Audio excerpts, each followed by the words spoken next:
தற்பொழுது வெளியாகிருக்கும் அண்மை செய்தி. கிருஷ்ணகிரி ஒசூரில் தனியார் காப்பகத்தில் படித்த சிறுமிக்கு பாலியல் தொல்லை அளித்த பள்ளி தாளாளர் உட்பட 5 பேர் போக்சோவில் கைது செய்யப்பட்டிருக்கிறார்கள். அண்மை செய்தியாக பார்த்து வருகிறோம்.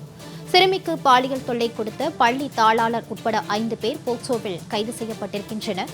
கூடுதல் விவரங்களோடு செய்தியாளர் பிரகாஷ் இணைகிறார். வணக்கம் பிரகாஷ், இந்த விவகாரம் தொடர்பான கூடுதல் விவரம்.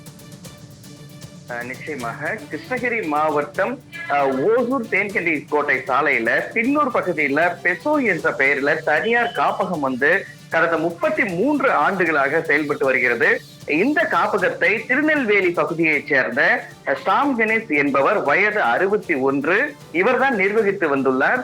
காப்பக வளாகத்திற்குள் பள்ளியும் செயல்பட்டு வருகிறது. இங்கு ப்ரீகேஜி முதல் 5ஆம் வகுப்பு வரை கல்வியானது கற்பிக்கப்படுகிறது.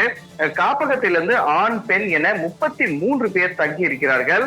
தாளாளருக்கு உறுதுணையாக மனைவி ஜோஸ்பினும் 48 வயது என்பவரும் அங்கு ஆசிரியராகவும் பணியாற்றி வருகிறார்.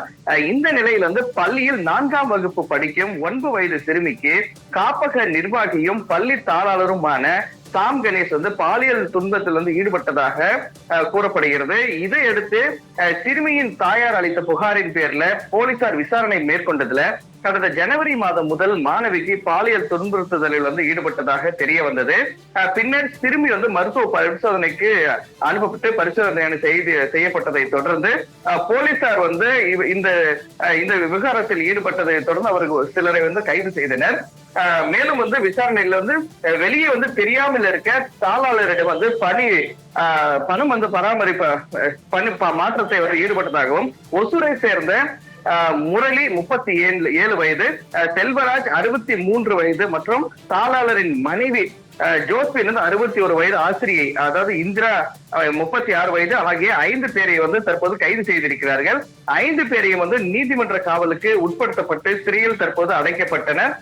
மேலும் இந்த காப்பகத்தில் போக்சோவிலிருந்து 5 பேர் கைது செய்யப்பட்ட இந்த சம்பவம் ஓசூர்ல பரபரப்பை ஏற்படுத்தி இருக்கிறது.